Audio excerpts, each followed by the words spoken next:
এবার এক চালবাজির গল্প শোনাবো আপনাদের। সরকারি গুদামের চাল ঠাকুরগাঁও থেকে আসার কথা ছিল ঢাকায়, কিন্তু সেই চাল মিলল পঞ্চগড়ের তেঁতুলিয়ায়। অবশ্য ঢাকা থেকে জানানো হলো ৪৫ টন চালই বুঝে পেয়েছে তেজগাঁও সিএসডি। কিভাবে এমন অসাধ্য সাধন হলো নাহিদ হোসেনের ক্যামেরায়, সেটি জানাচ্ছেন তাজনুর ইসলাম।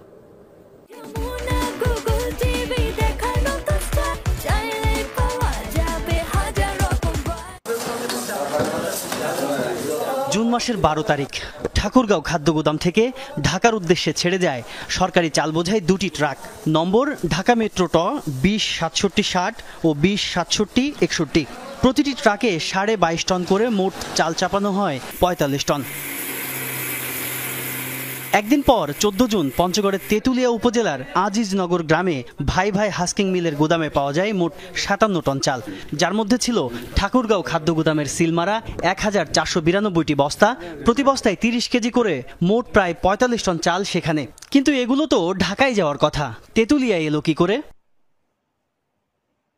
তেঁতুলিয়া উপজেলা প্রশাসনের এই অভিযানের সময় গুদামের বাইরে রাখা ছিল একটি ট্রাক, যার নম্বর ঢাকা মেট্রো ট ২০/৬৭/৬১।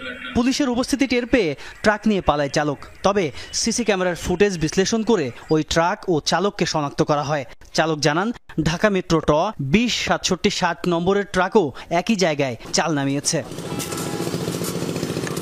এত বিপুল পরিমাণ চাল অবৈধভাবে মজুদের ঘটনায় ভাই ভাই হাস্কিং মিলের মালিক শহীদুল ও ম্যানেজার সাদেকের নামে মামলা করেন তেঁতুলিয়া এলএসডির অপারেশন ইনচার্জ রুবেল আলম। বিল খুলতে বললে তারা অস্বীকৃতি জানায়, ওইখানে যারা লেবার ছিল। এরপরে ঘুরতে ঘুরতে সবগুলো রুম খোলার পরে দেখি যে আমাদের ঠাকুরগাঁও সদর এলএসডি লেখা চাউলের বস্তা আছে। দেখার পরে বিষয়টা সন্দেহজনক হয়, কারণ চটের বস্তায় তো চাউল অন্য কোথাও থাকার কথা না। আর চটের বস্তায় চাউল যদি থাকেই, সেখানে কি হিসেবে বিতরণ করা হয়েছে সেটার স্টেনসিল মারা থাকে, কিন্তু এখানে কোনো স্টেনসিল নাই। আমার হাতের এই কাগজটি পাওয়া গেছে ঠাকুরগাঁও এলএসডি থেকে, যেখানে পরিষ্কার করে ট্রাক দুটোর নম্বর আর তাতে চাপানো চাউলের পরিমাণ লেখা রয়েছে। সেদিন সেখান থেকে মোট ৪৫ টন চাল ট্রাকে তোলা হয়েছিল। কাকতালীয়ভাবে পঞ্চগড়ের তেঁতুলিয়াতেও প্রায় ৪৫ টন চাল উদ্ধার করা হয়েছিল, সেটি লেখা রয়েছে মামলার এজাহারে। সিসিটিভি ফুটেজ অনুযায়ী আবার ট্রাক দুটোর নম্বরও মিলছে হুবহু। ঠাকুরগাঁওয়ের এত চাল তেঁতুলিয়ায় গেল কেমন করে, এই প্রশ্নের উত্তর খুঁজতে ফিরে যায় ঠাকুরগাঁও এলএসডিতে। ক্যামেরার সামনে কোনো তথ্য দিতে রাজি নন অপারেশন ইনচার্জ আসাদুজ্জামান। একই মালবোঝাই ট্রাক তেঁতুলিয়ায় যায় কি করে, এ প্রশ্নে তার উত্তর, মালবোঝাই ট্রাক গুদামের গেট পার হওয়ার পর তার দায়িত্ব শেষ।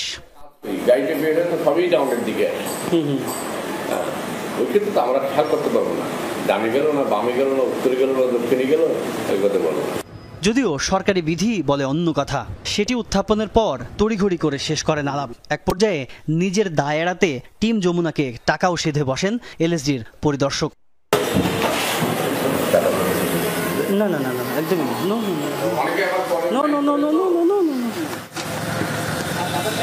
তেঁতুলিয়ায় মজুদ থাকা বিপুল পরিমাণে চালের বাজার মূল্য প্রায় ২৪ লাখ টাকা।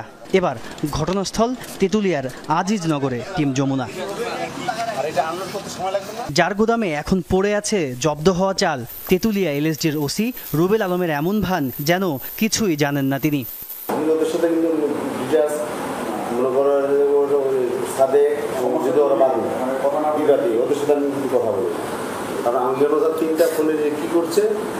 এদিকে ঠিকাদার প্রতিষ্ঠান কুষ্টিয়া ট্রেডিং এজেন্সির প্রতিনিধি শফিকুল ইসলাম তখনও জানেন না এ নিয়ে কাজ করছে টিম যমুনা।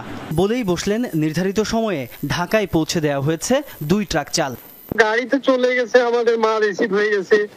আমাদের মালের কোনো সরকারি মাল তো যেভাবে রিসিভ হয়ে গেছে। আপনাদের গাড়িগুলো কি যমুনা ব্রিজ দিয়ে যায় নাকি ফেরি দিয়ে যায়, কাজিরহাট দিয়ে? কোন দিক দিয়ে যায় সেটাও বলতে পারবেন। তো বেশি মাল নিলে আপনারা ওই ব্রিজ দিয়ে কি ফেরি হয়ে যায়। তেজগাঁও সিএসডি চাল যেখানে আসার কথা, তাদের দাবি চাল এসেছে।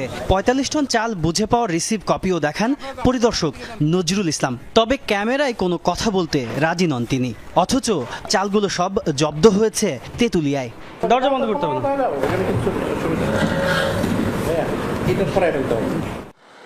ট্রাকগুলো চাল নিয়ে ঢাকায় আসতে যমুনা সেতু অথবা কাজিরহাট ফেরিঘাট দিয়ে ঢুকতে হয়। ফেরিঘাটে ১২ জুন থেকে ১৪ জুন সমস্ত টিকিট ঘেঁটে খুঁজে পাওয়া যায়নি ওই দুটো